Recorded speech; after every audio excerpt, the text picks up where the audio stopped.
This week, another wave of inflation may be coming. How will older Americans bear this increasing burden?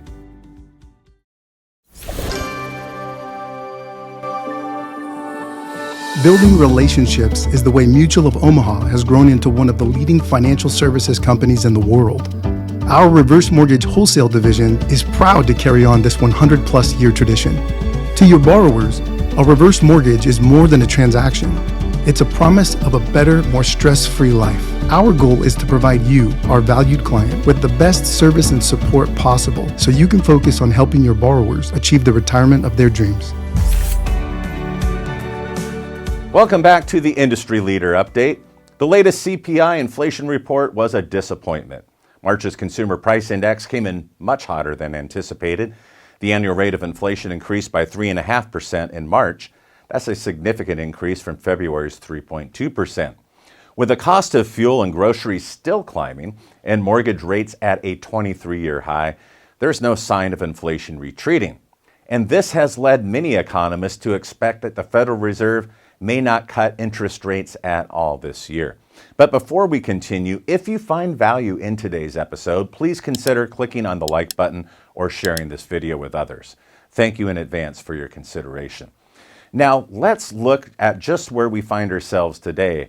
But we're going to begin by going to the spring of 2022 because that's when the Federal Reserve embarked on a record-setting series of interest rate hikes to curb inflation. And to date, those rate hikes and also the Fed reducing their balance sheet have worked, but to a point.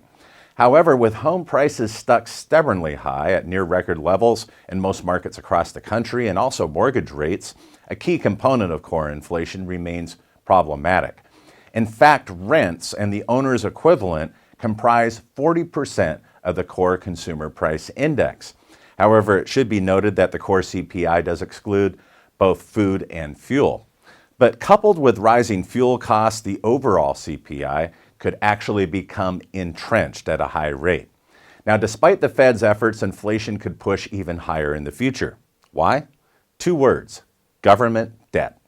The federal government will soon have to roll over debt that was at much cheaper rates into new debt at much higher interest rates that they can barely afford.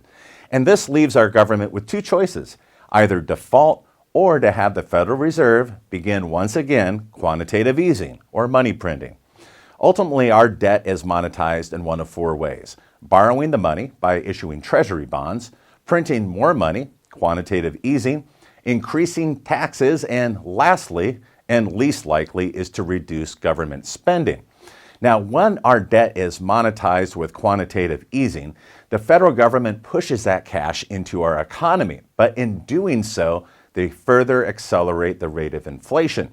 And here's something else to consider. The rate of our federal spending and also our deficit spending is so completely out of control that even the IMF, or the International Monetary Fund, issued a warning just last Wednesday saying that U.S. spending is surging and adding more stress and volatility to the global markets and economies. Now, today, we're facing a dilemma that's very similar to what economists called the Great Inflation in the 1970s. And much like today, politicians then placed the blame on oil prices, speculation, and of course, greedy corporations. However, ultimately, looking back, economists could clearly point that it was the federal government's massive deficit spending and budget deficits as the true culprits of inflation in the 70s. Now, the Fed may claim that they have political independence from the White House and Congress. We've all heard that. But in fact, history has shown that's not always the case. In early 1970, President Nixon fired the current Fed chair and replaced him with Arthur Burns, with whom he had worked together in the Eisenhower administration.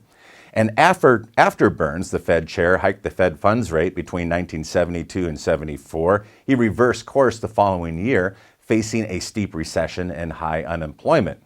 Unfortunately, that cheap money and lower interest rates were followed by another surge of inflation. And what followed was a period of what they call stagflation. That's with persistently high inflation, high unemployment, coupled with a stagnant economy or GDP. Question is, could we find ourselves in a similar trajectory? If we overlay the CPI index's growth from 1966 to 82 over 2014 to 24, we see a similar pattern. The Fed raises rates to curb inflation, unemployment increases, and the central bank cuts rates to stimulate the economy. That is then followed by accelerated inflation. In conclusion, now more than ever, older Americans are going to need to look to all of their assets, and yes, that includes their home, so they can weather an uncertain economy and sustained inflation. Yes, the penetration of the reverse mortgage to age-eligible households, it remains low, but increasing economic pressures could lead many to reconsider a reverse mortgage.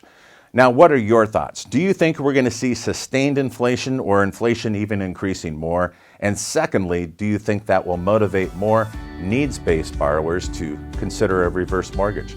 Leave your comments in the comment section below. Also, if you'd be so kind as to share this video on LinkedIn, we thank those of you that do that each week. We have a YouTube channel where you can subscribe and hit the notification bell. That way you never miss an upcoming episode. And each and every week you can catch up on your reverse mortgage news just by simply listening or watching. We have Heckam World Weekly, which you can listen to on Apple Music, Spotify, or on Podbean, and of course at HeckhamWorld.com, and we have a video companion to that podcast as well. Thank you so much for joining us, and be sure to return next week for more reverse mortgage news, commentary, and analysis you'll only find here at Heckam World. Have a great week.